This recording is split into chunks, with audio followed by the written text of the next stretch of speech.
So we are going to name the new health insurance scheme for Kerala after Omen Chandy ji. And that is going to provide 25 lakh rupees of insurance for every household. എങ്ങനെയാണ് 25 ലക്ഷം രൂപയുടെ insurance നടപ്പാക്കാനാവുക എന്നാണ് അങ്ങ് പ്രതീക്ഷിക്കുന്നത്? ഇത് ശുദ്ധ അസംബന്ധമാണ്. കാരണം കേരളത്തിൽ ഇപ്പോൾ 5 ലക്ഷം രൂപയുടെ അഷുറൻസ് പദ്ധതി നിലവിലുണ്ട്. ഇപ്പം നമ്മൾ കണക്കുകൾ നോക്കിക്കഴിയുമ്പോഴേ 99.9% കുടുംബങ്ങൾക്കും ഈ 5 ലക്ഷം രൂപയുടെ കവറേജ് മതി. ഈ കവറേജ് വിട്ട് അപ്പുറത്ത് പോകുന്നത് ഈ ഓർഗൻ ട്രാൻസ്പ്ലാന്റിന് മാത്രമാണ്. അല്ലെങ്കിൽ 5 ലക്ഷം രൂപക്ക് നിൽക്കും. അപ്പോഴാണ് 25 ലക്ഷമായിട്ട് ഇറങ്ങണേ. അപ്പോൾ അതിൽ നമുക്ക് ഊഹിക്കാൻ പോകുന്നത് ഇവിടുത്തെ കോർപ്പറേറ്റ് ആശുപത്രികളെല്ലാം കൊണ്ടുവരികയാണ്.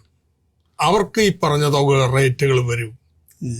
ഇവിടെ ഒരു ക്യാൻസറിന് 2 ലക്ഷം 4 ലക്ഷത്തിനുള്ളിൽ ചെലവ് നിൽക്കുന്നത് നിങ്ങൾ ഇതുപോലത്തെ വലിയൊരു ആശുപത്രി പോയാൽ നിൽക്കത്തില്ല.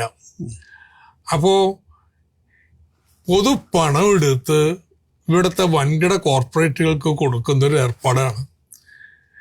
കേരളത്തിൻ്റെ ആരോഗ്യ സംവിധാനം അതല്ലെന്ന്. സർക്കാർ മുതൽ മുടക്കി മെഡിക്കൽ കോളേജ്, ജില്ലാ ആശുപത്രികൾ, താലൂക്ക് ആശുപത്രികൾ, ഇവിടെയൊക്കെ കിടത്തി ചികിത്സ. അതോടൊപ്പം ഇതുപോലുള്ള മിഷൻ ആശുപത്രികളും ഇടത്തരം ആശുപത്രികളുണ്ട്. ഈ റേറ്റിൽ തന്നെ കൊടുക്കാൻ തയ്യാർ. അവരെല്ലാം കൂട്ടി യോജിപ്പിച്ചിട്ട് ആരോഗ്യ പരിരക്ഷ നൽകുക എന്നുള്ളതാണ്. അപ്പോഴാണ് 5 ലക്ഷത്തിന് നടന്നുകൊണ്ടിരിക്കുമ്പോൾ 25 ലക്ഷം അത് ഇൻഷുറൻസ് ആണ്.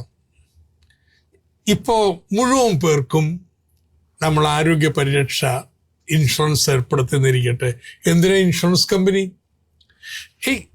ഈ കേരളത്തിൽ 1 കോടി ആളുകളുണ്ട്, കുടുംബങ്ങളുണ്ട്. അതിൽ 10 ലക്ഷം പേർക്കേ നമ്മൾ ആനുകൂല്യം നൽകാൻ ഉദ്ദേശിക്കുന്നുള്ളൂ. അപ്പോൾ ഒരു ഇൻഷുറൻസ് കമ്പനിയുടെ ആവശ്യമുണ്ട്. നമ്മൾ അതേ സമയത്ത് ഇപ്പം 42 ലക്ഷം കുടുംബങ്ങളുടെ പാതി എണ്ണത്തിന് കൊടുത്തുകൊണ്ടിരിക്കുക. എന്തിനാ ഇൻഷുറൻസ് കൊണ്ടുവരുന്നത്? സർക്കാർ നേരിട്ട് റീഇംബേഴ്സ് ചെയ്താൽ പോരെ? അതല്ലേ ചെലവ് കുറവ്.